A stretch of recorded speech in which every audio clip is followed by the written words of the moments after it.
Bien, empezamos con la parte del tema 8, referente a violencia de género. Aquí os comento, pues, como una cantidad de mujeres, que siempre será demasiado amplia, tiene presente esta lacra todos los días, aunque para muchas personas solamente existe un día, el 25 de noviembre, pero otras muchas lo viven a diario. Existen muchas cuestiones referentes a esta problemática, desde educacionales, criminológicas, legales, psicológicas. Ahora nos vamos a parar en el desarrollo legal, ¿vale? Tenemos, por una parte, la Ley Orgánica 1/2004, la Ley Integral, conocida también, de 28 de diciembre, de medidas de protección integral contra la violencia de género, objeto de varias modificaciones, algunas recientes, como en el 2021, y la Ley 11/2007, del 27 de julio, gallega, para la prevención y el tratamiento integral de la violencia de género. Una ley que ha sufrido modificaciones durante el 21 y también en el 22, ¿vale? Vale, con respecto a la Ley 1/2004, en primer lugar, destacar como ya la ONU en el 95, en una conferencia mundial, reconoce que la violencia contra las mujeres es un obstáculo para lograr los objetivos de igualdad, desarrollo y paz, y viola y menoscaba el disfrute de los derechos humanos y las libertades fundamentales. También destacar cómo esto no es un problema que afecta al ámbito privado, como se venía pensando, ¿no?, sino que es el símbolo más brutal de la desigualdad existente en nuestra sociedad. Una violencia que se dirige sobre las mujeres por el hecho mismo de serlo, por ser consideradas por sus agresores carentes de derechos mínimos de libertad, respeto y capacidad de decisión. Vale, el artículo 1 nos define, ¿no?, qué entiende, ojo, nos define qué entiende esta ley 1/2004 como violencia de género, y nos dice que para esta ley es la violencia que, como manifestación de la discriminación, la situación de desigualdad y las relaciones de poder de los hombres sobre las mujeres, se ejerce sobre estas por parte de quienes sean o hayan sido sus cónyuges o de quienes estén o hayan estado ligados a ellas por relaciones similares de afectividad, aún sin convivencia. No hace falta matrimonio, no hace falta convivencia, simplemente una relación de afectividad, pero hace falta una relación de afectividad. No cualquier hombre que agrade a una mujer va a entrar dentro de la ley de violencia de género, sino un hombre que agrede a una mujer trayendo causa anterior de una relación afectiva, ¿vale? Por esta ley se establecen medidas de protección integral cuya finalidad es prevenir, sancionar y erradicar esta violencia y prestar asistencia a las mujeres, a sus hijos menores y a los menores sujetos a su tutela, guarda, custodia, víctimas de esa violencia.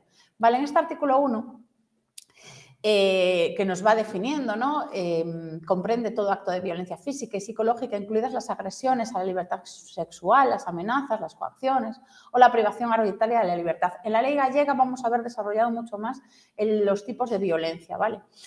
A mayores, este apartado 4, el apartado 4 del artículo 1, se añadió a través de la Ley Orgánica 8/2001, ¿vale?, introduciendo la violencia vicaria, lo conocido como violencia vicaria, y nos dice que la violencia de género a que se refiere esta ley también comprende la violencia que, con objeto de causar perjuicio o daño a las mujeres, se ejerza sobre sus familiares o allegados menores de edad por parte de las personas indicadas en el apartado primero, ¿vale?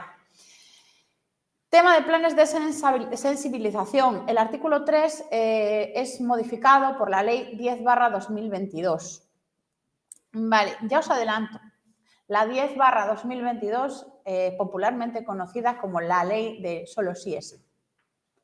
Esa ley, además de todo lo que oímos, trajo otras cosas y las vamos a ver aquí. Entonces, objeto de modificación, el tema dirigido tanto a hombres como a mujeres. Estas, de alguna forma, ¿cómo lo resumiría? Que el gobierno debe poner en marcha planes de sensibilización y prevención, pero estableciendo eso, tanto nuevas escalas de valores basadas en respeto y libertades fundamentales, pero dirigido tanto a hombres como a mujeres, ¿vale? Además de campañas de información y sensibilización específicas con el fin de prevenir la violencia de género. Ámbitos de aplicación de la ley, ¿vale? Fundamentalmente 3 ámbitos importantes. El educativo, ¿vale?, que es de donde parte todo. subrayando el respeto de los derechos y libertades fundamentales y la igualdad entre hombres y mujeres. En el ámbito de la publicidad y medios de comunicación, se considera ilícita la publicidad que utilice la imagen de la mujer con carácter vejatorio o discriminatorio, tanto si se exhibe en los medios de comunicación públicos como en los privados. A la hora de la verdad, muchas marcas deciden hacer publicidad de este tipo y pagar las sanciones correspondientes porque les compensa. ¿Vale? En el ámbito sanitario, y aquí es donde me voy a parar un poquito más porque al fin y al cabo es lo que más os afecta, ¿vale? Los artículos 15 y 16 de la Ley Orgánica 1/2004 se centran en este aspecto, ¿vale? Y establecen, en el artículo 15 dice, las administraciones sanitarias en el seno del Consejo Interterritorial del Sistema Nacional de Salud promoverán e impulsarán actuaciones de los profesionales sanitarios para la detección precoz de la violencia de género y propondrán las medidas que estimen necesarias a fin de optimizar la contribución del sector sanitario en la lucha contra este tipo de violencia. Obviamente, cuando una víctima cuando una persona es víctima de este tipo de violencia, y es una violencia física, una de las primeras personas que la recibe, que ve, que interactúa con ella, va a ser un personal sanitario. Y ese personal sanitario tiene que saber detectar cuando viene de una... lo normal es que digan que caídas y demás, es muy general, pero hay ciertas lesiones que son muy determinadas y que obedecen a estos temas, ¿vale? Entonces, por eso debería haber una formación específica del personal sanitario. Y en particular se desarrollarán programas de sensibilización y formación continuada del personal sanitario con el fin de mejorar e impulsar el diagnóstico precoz, aquí está, la asistencia y la rehabilitación de la mujer en las situaciones de violencia de género a que se refiere esta ley. Vale, la ley intenta introducir una especialización del personal sanitario para la detección de estas situaciones.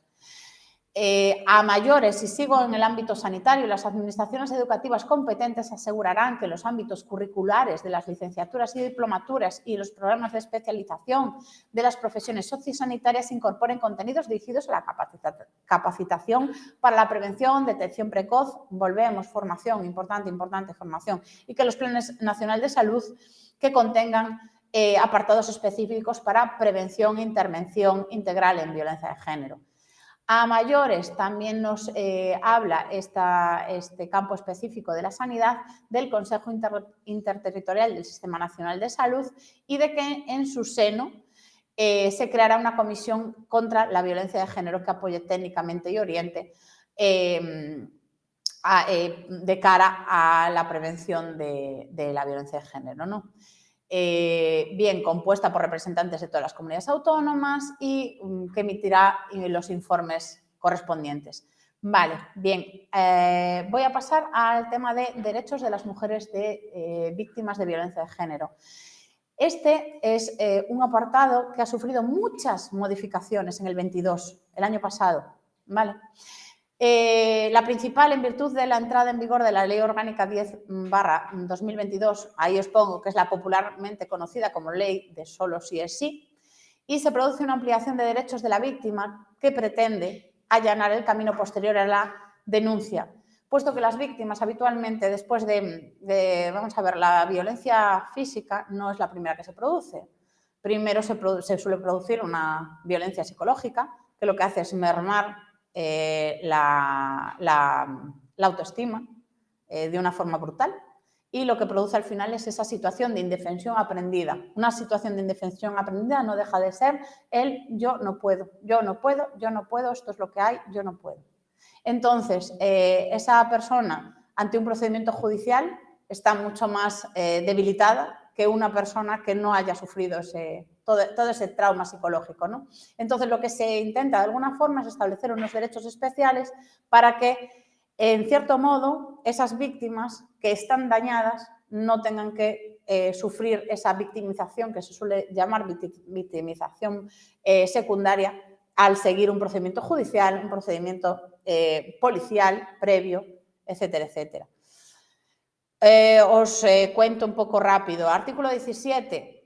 nos establece el marco de esas garantías. Nos dice que todas las mujeres víctimas de violencia de género tienen garantizados los derechos reconocidos en esta ley, sin que pueda existir discriminación en el acceso a los mismos.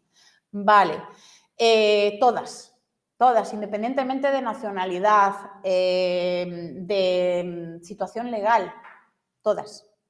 A mayores, os comento, si bien es cierto que oímos muchas veces el tema de que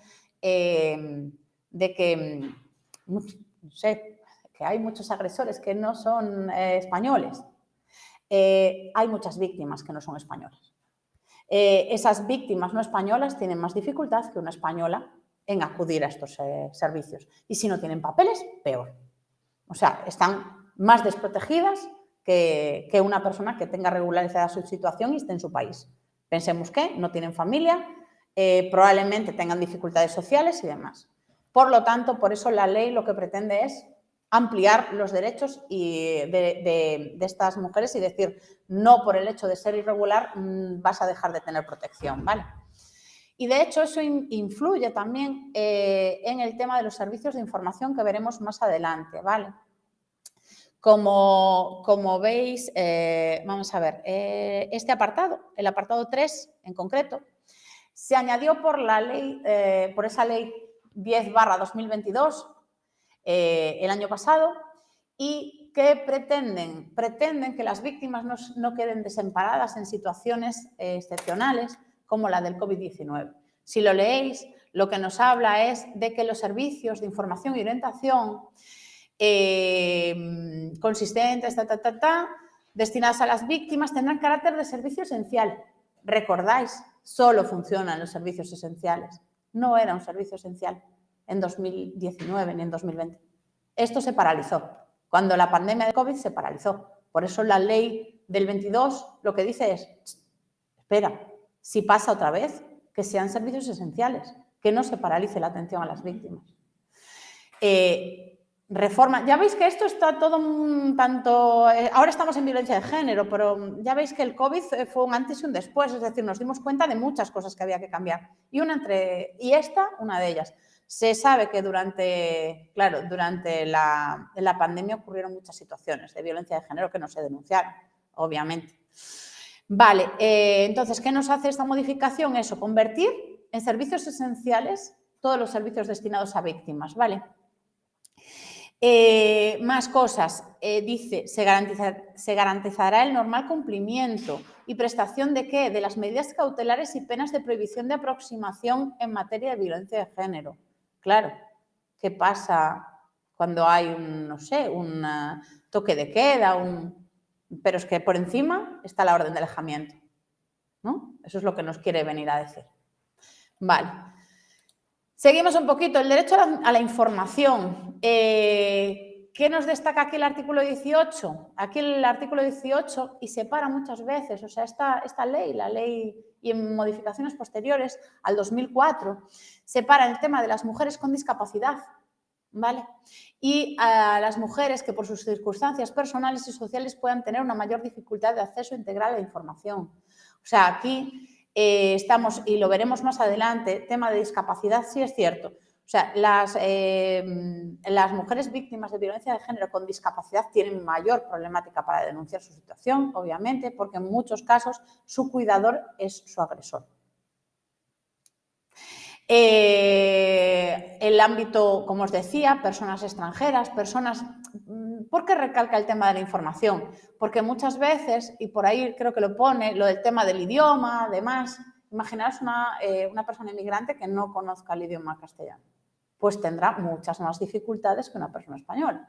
Entonces, lo que hace esta norma y este derecho a la información es garantizar que esa información va a llegar a todos, sean conocedoras del idioma, no lo sean discapacitadas, cualquier tipo de discapacidad. La información tiene que ser accesible para todas las víctimas de cualquier tipo, porque muchas veces tendemos a proyectar, igual que en muchos casos, el ideal de, no sé, se centra mucho en el hombre blanco, mediana edad y demás, ¿no? Cuando hablamos del individuo, cuando hablamos de la víctima, también en muchos casos estamos pensando en mujer blanca, mediana edad, no, para nada. Es decir, de todo tipo, de todo tipo. Y existe mayor victimización incluso eso en las personas con discapacidad, en las mujeres con discapacidad. Por otra parte, este artículo 19 nos habla de la atención integral, ¿vale? Nos dice que estas víctimas tienen derecho a servicios sociales y atención. Fijaros que lo que hace es un poco espolear a las administraciones autonómicas y locales para que respondan a esos principios de atención, para que actúen. Luego, que lo hagan más o menos es otro tema, ¿vale? ¿Qué nos dicen? Que es atención multidisciplinar, porque muchas veces se centra mucho todo en la ley, en la norma, es que realmente no es eso. De hecho, normalmente no empieza ni siquiera con la denuncia, y antes empezaba con la denuncia. Antes todos los derechos partían de la denuncia, ahora ya no, eso ha cambiado. Previamente a plantear la denuncia ya existen apoyos psicológicos y demás, ¿vale? Y apoyos jurídicos y demás. Esta atención, información, atención psicológica, apoyo social, seguimiento de las reclamaciones de los derechos de la mujer, apoyos educativos en la unidad familiar, formación preventiva y apoyo a la formación e inserción laboral. Una situación de violencia de género normalmente incluye el hecho de que el agresor no suele dejar trabajar a la persona, no suele dejar que se forme, con lo cual suele estar bastante y suele aislarla del mundo, con lo cual cuando deciden salir se encuentran con todas las trabas del mundo a nivel económico, a nivel laboral, porque no hay una formación, porque no hay, y más cuando hablamos de personas discapacitadas o personas inmigrantes. Bien. Lo subrayado, lo que os pongo aquí subrayado en este párrafo, añadido por la Ley 10/2022, la Ley de Solo sí es sí, y añade una mención especial a las zonas rurales, ¿vale? Que para nosotros en Galicia pues son bastante fundamentales, ¿no? Nos dice, asegurando en todo caso la disponibilidad, accesibilidad y calidad de los mismos, de estos servicios, en todo caso se procurará una distribución territorial equitativa de los servicios y se garantizará su accesibilidad a las mujeres de las zonas rurales y otras zonas alejadas. A mí en cierto momento unas señoras de un centro de discapacitadas que está en mi pueblo. Mi pueblo está a 60 kilómetros de Vigo, de una ciudad, o sea, es zona rural a toda. Me enseñaron una cosa muy importante y me dijeron, es que nosotros somos víctimas de una triple discriminación, porque somos mujeres, somos discapacitadas y vivimos en el rural. Y ahí ese día aprendí más que en muchas clases. Pues como una víctima discapacitada en el rural, y pues imaginaros, ¿no? A mayores, seguimos. Este subrayado que os pongo aquí también, introducido por la Ley 10/2022, el año pasado, ¿vale? Nos hablan de qué?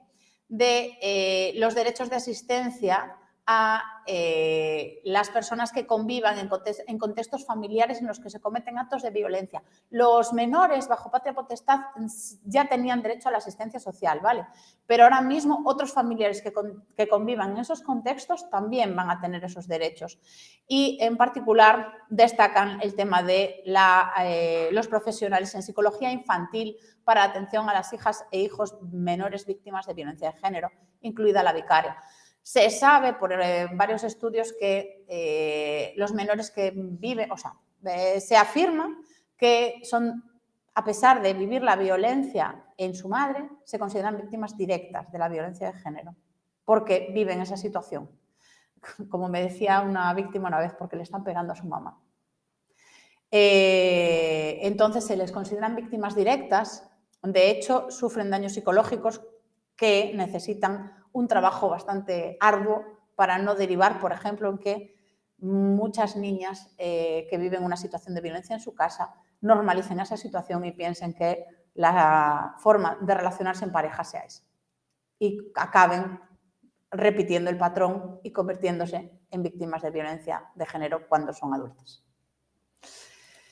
Bien, tenemos también el derecho a la atención sanitaria, un derecho introducido por la Ley Orgánica 10/2022. No todo es malo en la ley del solo sí es sí, no todo es malo. Este artículo 19 bis, que establece el tema del derecho a la atención sanitaria, lo introdujo esa ley, ¿no? Y nos dice que el sistema público de salud garantizará a las mujeres víctimas de violencia, así como a sus hijos e hijas, el derecho a la atención sanitaria con especial atención psicológica y psiquiátrica. Volvemos un poquito a lo mismo y al tema de la psicología infantil, ¿vale? De los psicólogos especialistas en menores. Bien, seguimos con el derecho a la atención sanitaria. Servicios prestados garantizando privacidad e intimidad de las mujeres. Y, asimismo, estableciendo medidas específicas para la detección, intervención y asistencia en situaciones de violencia contra las mujeres con discapacidad, problemas de salud mental, perdón, y otra problemática y otros casos adicionales derivados o añadidos a la violencia. Sí que iremos más adelante con eso. Incluso, a veces no lo pensamos, pero hay situaciones de violencia que terminan provocando discapacidades.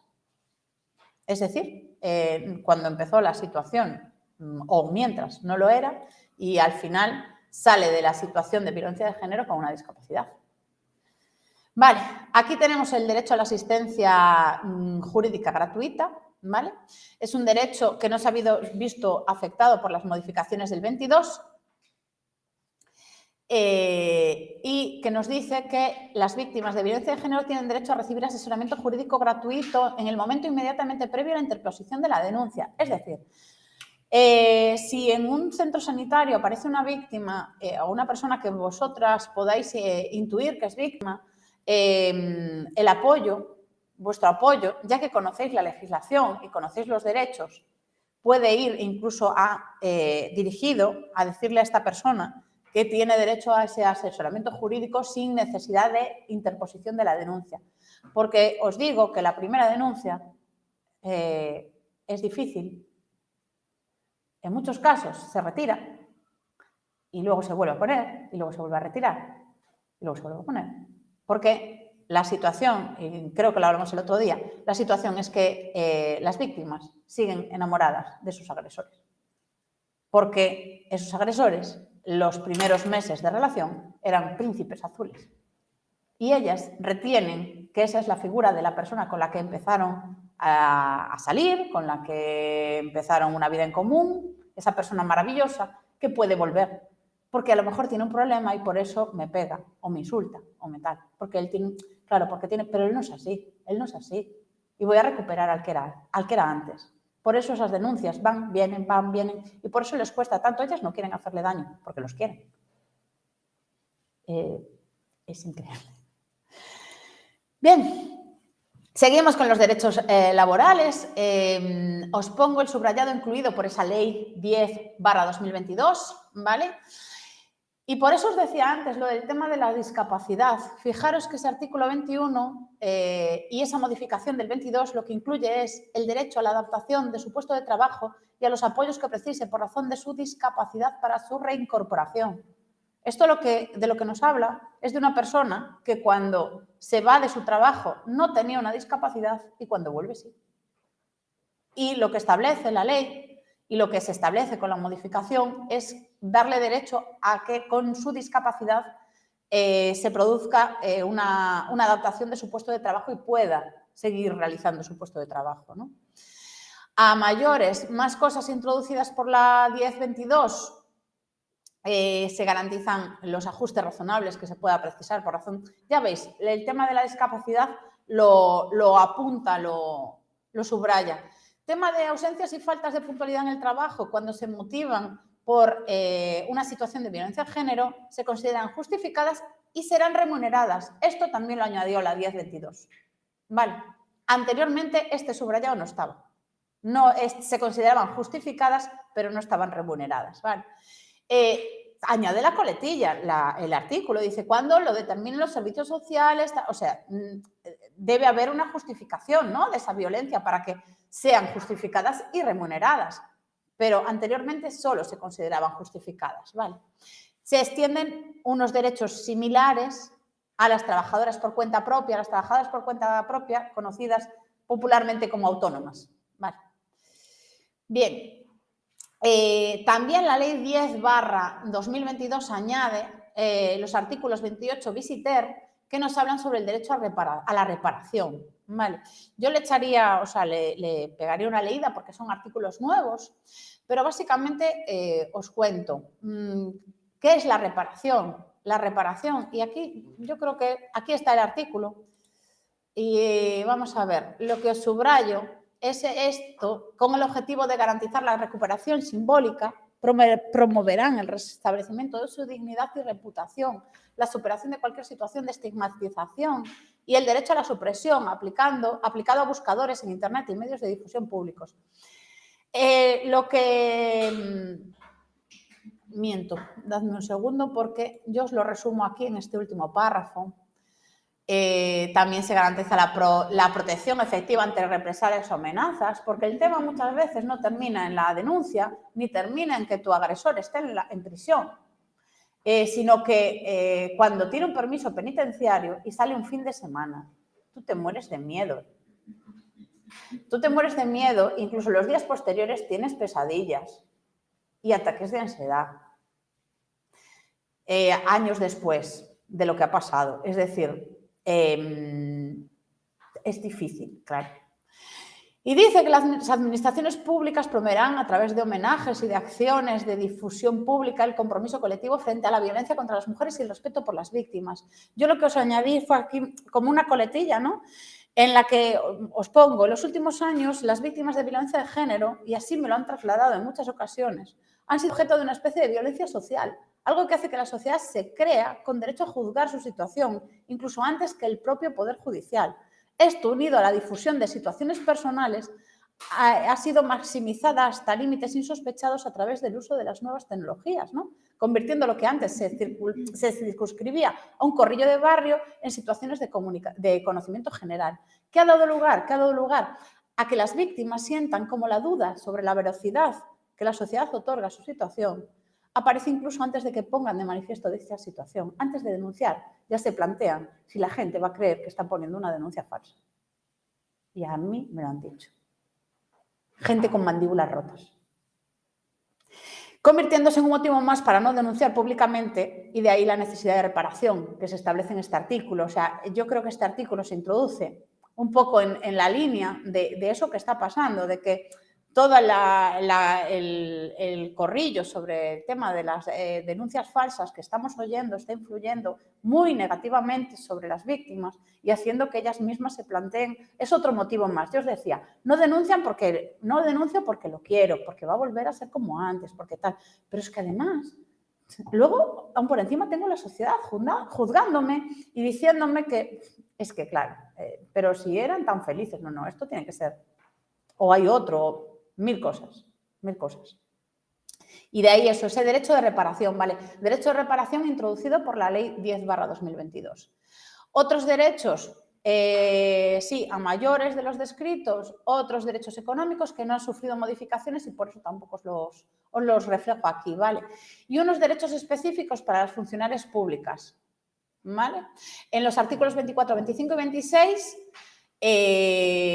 dicen que tendrán derecho a reducción o reordenación del tiempo de trabajo, también lo tienen las personas que no son funcionarias públicas, ausencias totales o parciales al trabajo motivadas por la situación física o psicológica. Vale, ¿cómo se acreditan las circunstancias? Pues, vale, porque una situación de violencia de género da derecho a movilidad geográfica, traslado del centro de trabajo, a excedencias, a reducción de jornadas, etcétera, etcétera. ¿Cómo se justifica esa situación? Con la sentencia condenatoria, pero también con la orden de protección o resolución judicial que acuerde una medida cautelar. Para haber una sentencia tiene que haber una denuncia, para haber una medida cautelar tiene que haber una denuncia, pero fijaros que basta un informe del Ministerio Fiscal y un informe de los servicios sociales. Es decir, previa a la denuncia también se puede poner la maquinaria en marcha. Antes no, antes primero tenía que haber una denuncia y luego funcionar, ¿no? Vale.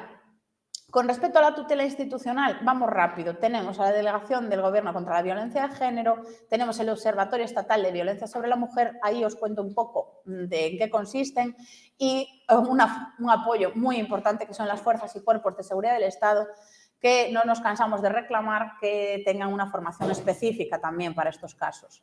Tenemos la tutela penal, la Ley 1/2004, introdujo determinadas modificaciones en el Código Penal, y la tutela judicial, teniendo unos juzgados específicos para temas de violencia contra la mujer, ¿vale?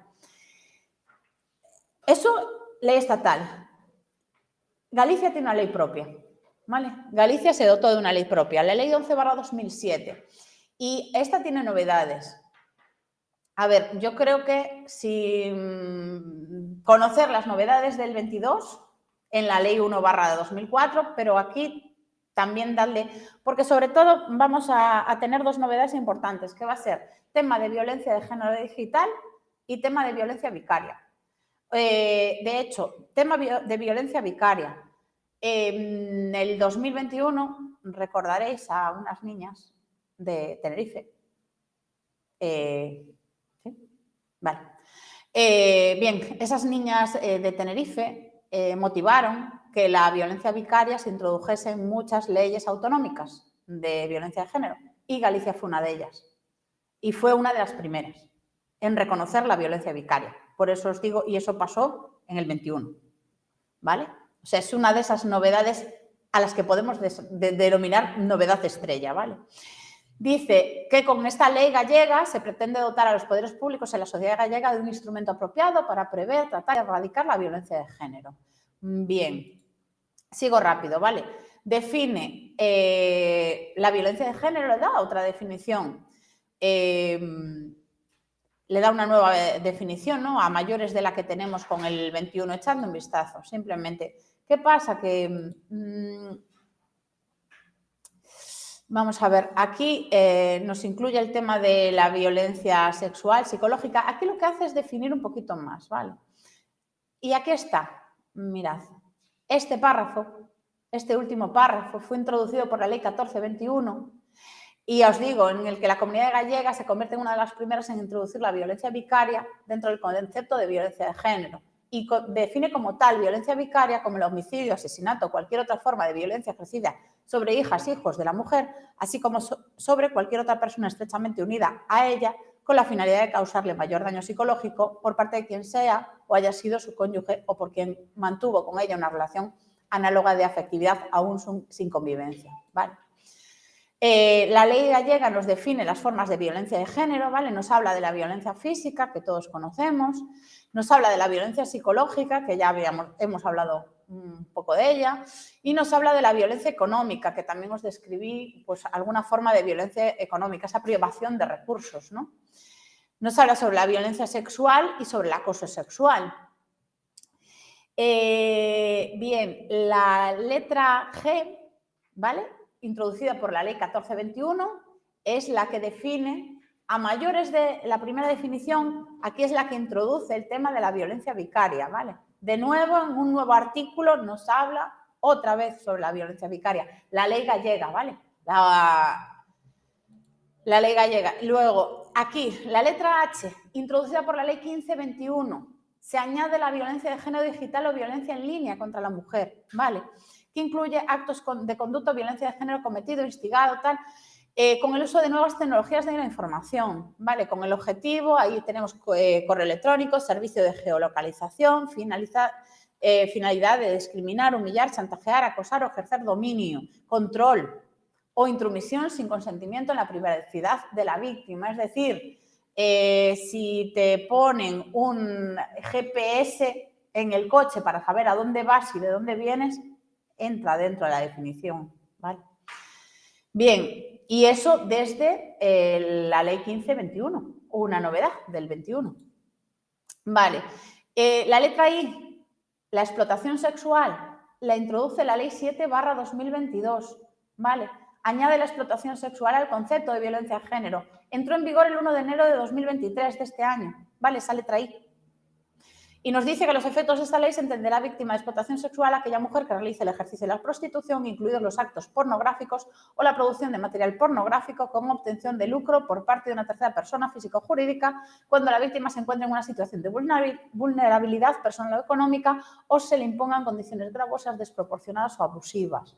Vale, la explotación sexual, si os fijáis, no entra dentro de la ley estatal, pero sí de la ley autonómica. ¿Vale?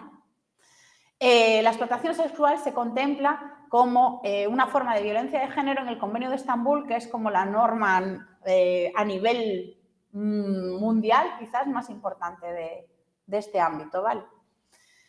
Bien, y luego dice cualquier otra forma de violencia recogida en los tratados, es decir, lo deja abierto. Seguimos. ¿Cómo se acreditan las situaciones? Ya lo vimos antes por encima. Estamos en la Ley 11 de 2007, ¿vale? La gallega. Este subrayado que os pongo, introducido por la 1421 en el 2021, ¿vale? Que introdujo la violencia vicaria. Claro, ¿qué nos dice? Que la sentencia condenatoria por el homicidio, asesinato de hijos o cualquier persona, me acredita la violencia vicaria, ¿vale?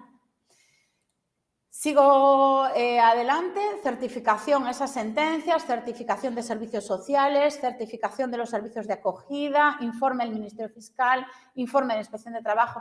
Existen muchísimas formas de acreditar una situación de violencia de género y de beneficiarse de los derechos que a ello otorga, ¿vale? Medidas de prevención, los departamentos de competencia en materia de igualdad, en coordinación con los de la Xunta, pondrán en marcha de forma periódica campañas de información y sensibilización. En nuestro caso, en Galicia, actualmente existe en la Consellería de Servicios Sociales e Igualdad, existe un servicio específico de tema de igualdad que la verdad es que está funcionando muy bien. Vale, y aquí os digo, subrayado, introducido por la Ley 1521, ¿vale? Veis que la atención específica, la sensibilización, o sea, esas campañas se deben dirigir en general a la prevención de violencia de género, pero en especial a la violencia de género digital, sobre todo en la población juvenil, porque es donde más está incidiendo esa forma de violencia, ¿vale? Y hasta aquí.